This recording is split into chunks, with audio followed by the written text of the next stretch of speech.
Hello mga kapet, ayan nga no, for today's video mag-update lang tayo sa ating mga isda. So dito pala guys, sobrang linaw na ng tubig and buhay na rin yung mga ambulya natin tsaka bakopa. Ayan o, ganda ng tubo.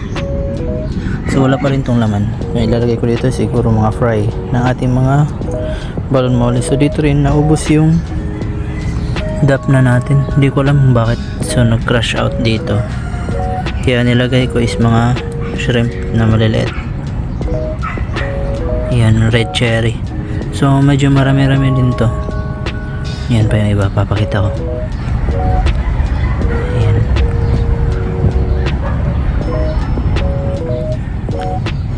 And siguro pag kailangan natin ng lalagyan ng fries, dito na rin natin ililipat kasi malaki naman din to and wala naman siyang leak. And dito tayo kasi nga dumating na kahapon yung mga in order natin from Parikoy. So meron pala tayong natirang isang guys, crayfish. Ayan, so dumating na yung mga hose and ayan, meron ng aerator to dito. Dito rin, ayan, may aerator na rin yan. So ready to use na lahat. Dito guys, ito yung mga naunang tumubo natin na mga PKBM. Yan o, malalaki na sila. Wala pang 1 month yan, sa 2 weeks. Yan, sobrang laki na nila, kaya nilipat ko para di maano yung iba. Ayan, and dyan wala yung laman. Dun guys, dun yung maraming dapna, so yun na lang yung natira nating dapna. Dito naman ito yung mga fried. So ito yung kapatid ng nandito, malalaki. Ayan o, medyo maliliit pa talaga. Yung iba naman, ayan, nandyan sa ilalim. Marami kasi to, bali apat ata na female, tsaka may spotted din dito guys na fry na ano lang ata, nasa mga 10. And syempre itong ating napakaraming fry ng golden zebra, bilis nilang tumubo guys. Yan, malaki na yan.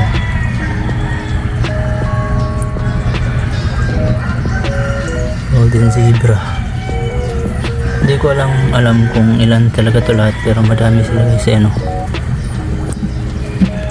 and good news din kasi nga buntis na yung ating mga sakura caramel, lalo na yun tsaka ito. Yan, golden zebra natin di pa. Dito, ito yung mga female natin. So ito yung mga hindi pa natin binibreed, pinagsama lang natin. May GBT, PGBM, redhead na trico, tsaka red zebra, ayan, tsaka golden zebra. Yun yung dalawa nating tank. Ayan, may laman na rin and may aerator na rin yan. Dito wala pa tong laman para to sa mga fry. Dito rin gagamitin natin lahat ng ref top para sa ating mga fry. Ito naman, nakulangan tayo sa pantapal, so need pa dito tsaka dito tsaka dito. Marami kasi itong leak guys. And dito rin meron tayong marble na malapit na rin mag drop. Yan, and dito super gold natin na red eyes, malapit na rin to. So marami tayong aantayin dito guys is mga BKBM. Yan o, malalaki na rin. Dito natin nilagay yung guppies natin guys. Nilipat ko na sila dito para ma-monitor natin na maayos. Ito naman yung ating from Kevin Soto, albino golden cheetah na pair. Ayan, pinagsama ko na sila, so binibreed ko na. And dito hinihintay pa rin natin na mag drop to guys. Ayan o, boom.